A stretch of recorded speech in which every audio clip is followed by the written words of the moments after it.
Now we come to the end of the first half of the age of oil. This is a turning point for mankind. I see the future here in Ireland. We see both Ireland and the Irish as being uniquely gifted to actually do something quite creative with this problem. Sustainability should be the business of government, all government in the 21st century. County Clare is missing out on a glorious opportunity to become a truly low-carbon county. People are out there crying out for some kind of direction that there's going to be a future for this country.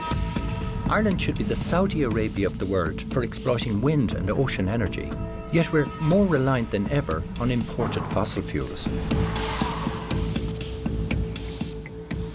We lose $6 billion each year on the imports of oil, gas and coal.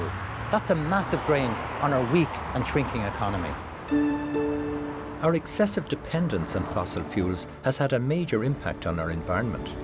Domestic transport alone accounts for 1/3 of energy-related CO2 emissions. The United Nations recognises that climate change is the biggest threat ever to face mankind. We need to urgently transform to a low-carbon, resource-efficient society. By 2050, the EU requires us to have reduced our greenhouse gas emissions by a massive 90%. So what are we in Ireland doing about this? And are we capable of transforming to a green economy?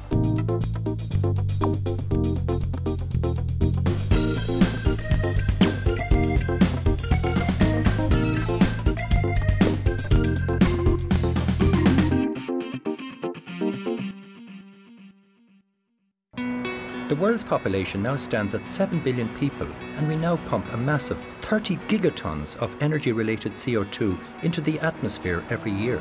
By 2050, the UN predicts the world population will have increased by a staggering 40%. With the global energy crisis on the cards, Ireland is one of the most dependent countries in the world on oil and other fossil fuels. We import a staggering 90% of our energy.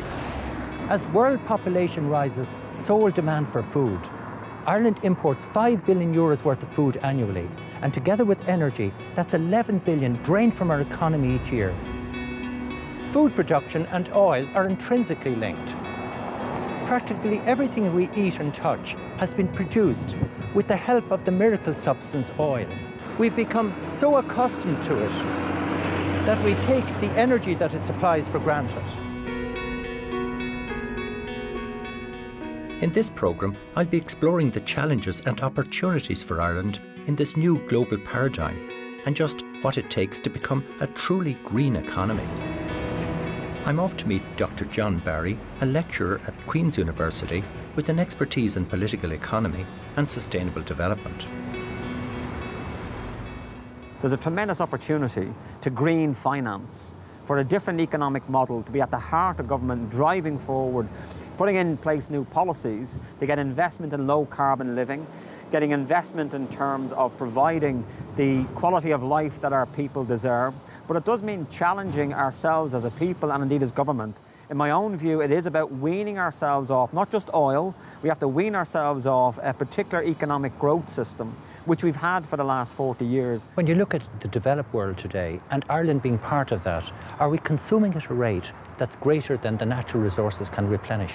Yes, I mean, Ireland, like a lot of overdeveloped countries, is consuming at a disproportionate and unsustainable rate of non-renewable and renewable resources, emitting carbon and other greenhouse gases at a much greater rate than the planet can sustain. In other words, it would take 3 planets in order for everybody in the world to live at the rate of energy, resource and pollution of your average Irish lifestyle. Now, the reality is, whether it's 3 or 5 planets, we only have 1.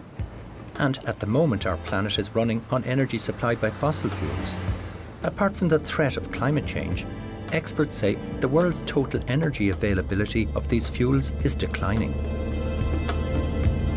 One person that has been talking about this for many years is a well-known geologist that has been exploring oil all over the world, and he's now living in Ireland and in this very town of Ballydehob.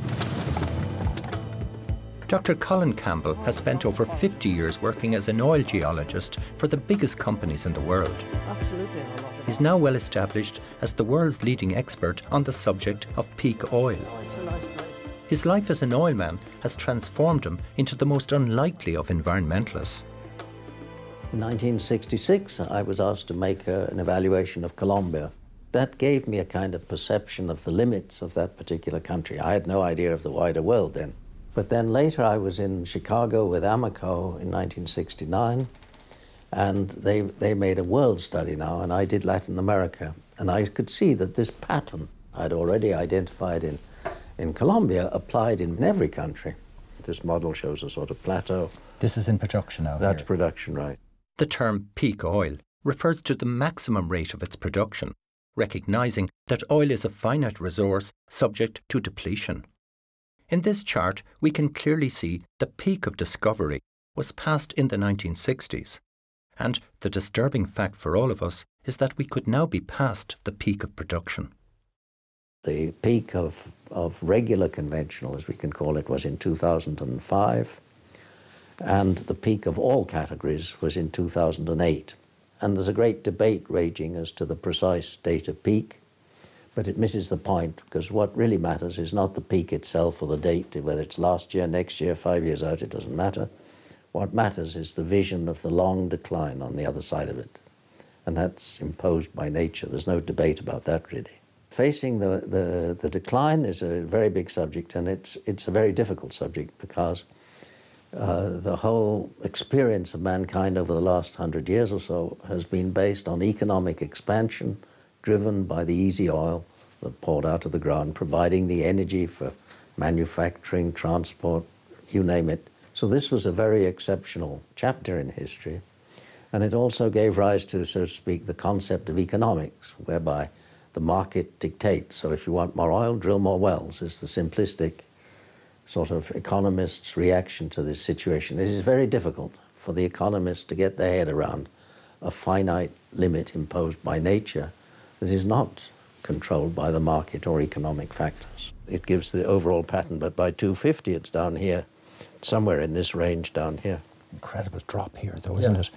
So what about the International Energy Agency and, say, IMF or OECD? How are they dealing with this issue of peak oil? The IMF came to visit me 2 or 3 weeks ago, and I had a long talk with their analyst, and he was an economist making different scenarios and so on. And it told me a lot that they sort of behind closed doors have come to understand this, but what they can actually say is very constrained for political and economic reasons. So how do we come to grips with peak oil? Well, we don't have to come to grips with peak oil. What we have to do is face the consequences, face the long, gradual decline, find a new way to live in a more sustainable, local way of life. I think we've had an excessive population just in the last 100 years driven by this easy energy from oil, but now we face a different circumstance. But I'm quite positive as to the outcome if people would realize that this is not a conspiracy. There's no point rioting and having revolutions. It is just to say this is imposed by nature, and we have to live with what nature delivers. Here we are even in Ballydarbin. There's cars driving by every day, but that's going to end. We're going to have to be much more local in the way we live. And this offers a kind of example of how you can do it satisfactorily. In Ireland, we're lucky that we have a lot of productive land and renewable potential. I want to find out what alternatives we have to oil in Ireland and what we can do to be self-sufficient without completely giving up on our hopes of prosperity. By switching from fossil fuels to renewable energy sources, we can significantly increase our energy efficiency and reduce hazardous pollution while also creating thousands of new jobs.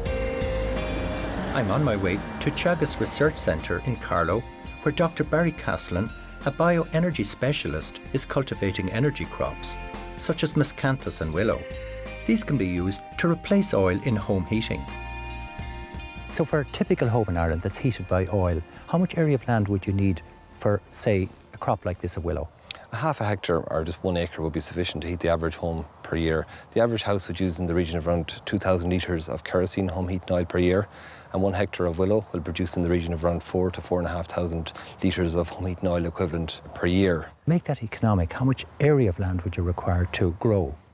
Well, this is a big critical point in relation to the growing of the crop. Under the bioenergy scheme, which the Department of Agriculture funds the growing of willow, you have to have a minimum of 3 hectares. But for one farmer to grow just 3 hectares on his own just wouldn't make economic sense. You do need farmers to grow this in a cooperative type basis where they come together and look at the heat demands in their local community. I think that's the way that this business is going to grow in the future. If we were to place all of the oil that we import for heating oil in Ireland, how much land would we require, and have we got that land available? We need a total of 1 million hectares of arable land or tillage land by 2020. At the moment, we only have about 300,000 hectares of land in cereals between wheat, barley and oats and oilseed rape. Barry explained that we have a large amount of underutilised grassland. This could be used for biogas or converted to bioenergy crops. We're in tough times at the moment, and government money is hard come by. But we do have targets that have to be achieved. There are jobs that can be created in this sector if the right incentives are put in place. So I think all these have to be weighed up socio-economically to see that this is actually going to return benefits. And looking at the transport, the heat and the electricity sectors, there could be in the region of 16 to 25,000 jobs created in those 3 sectors. If the right market incentives were in place to kickstart these industries, this could create thousands of jobs in rural communities and keep money circulating locally. However, growing alternative fuels to replace oil will take time and long-term strategies rather than short-term thinking. Many economists feel we should let market forces drive supply and demand of our basic needs, such as food and energy. I went to see Chris Saunders, who has had a distinguished career in the analysis of investment banking, international politics and economics. His company, Saunders Research Associates, advises the largest global financial institutions on international risk consultancy. As a global money man, he's another unlikely environmentalist that's also come to live in West Cork.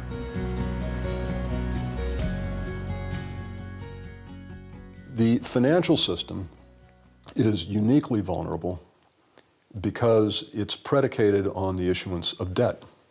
You can keep borrowing more and more as long as everybody is basically convinced that you're going to get enough economic growth in the future to service that debt. But if you don't have a prospect of real growth, you're not going to be able to service it. It was that realization that drove the collapse of the stock market in the years 2000 and 2002. Global conventional oil production peaked in 2005, and 2 years later, 2007, we had the housing market in the United States collapse. An economist will tell you that peak oil isn't a problem because the price will rise, and that will encourage people to look for oil in harder to find places that are technically more difficult, but if they can afford it, then they'll do it. And that if you ever were to run out, you'd find a substitute. And that this would be driven solely by the price mechanism. Well, suppose there isn't a substitute. We don't really realize, I think, most of us, until you sit back and reflect on it, that the age of oil is actually just a tiny, tiny span of years in the history of man. It's not like farming. There's nothing sustainable about it. It's a one-time phenomenon. Once it's gone, it's gone. Chris and his wife Elizabeth have a 150-acre farm with a wind turbine and believe the future depends on a radical change of lifestyle. We're trying to be self-sufficient as much as we can, so we're looking at crops that we can store, and with the turbine we have a freezer, so we can freeze more exotic crops such as sweet corn. Right, so you've got zero energy for all of this too, is it? Yes. Right. So you're trying to be self-sufficient in food, are you? Yeah. Well, that's the dream. To actually do it is another matter altogether. People here are accustomed to doing their shopping in Bantry and Skibbereen. Well, that's a half-hour drive one way. As fuel prices go up, people are going to find an increasing percentage of their disposable income going towards just being able to get to the supermarket. Most people have not yet felt a sense of crisis about this, but it is a crisis. The challenge for the community, therefore, is how do we maintain what we've got as fuel prices go up? I think the place to begin is with power generation. And I think that a collective strategy is the smart thing to do. it should be possible for this country to be 100% self-sufficient in energy. Chris mentioned that we could be self-sufficient in energy. There's the opportunity for us. Now, the reality is we're not doing so. The rest of Europe are engaging in a green economy, a resource-efficient future. Now, we need to rapidly realise that that's the paradigm that we've got to change to. And there's where the opportunities are going to be, and that's where we're going to get our jobs for our new generation.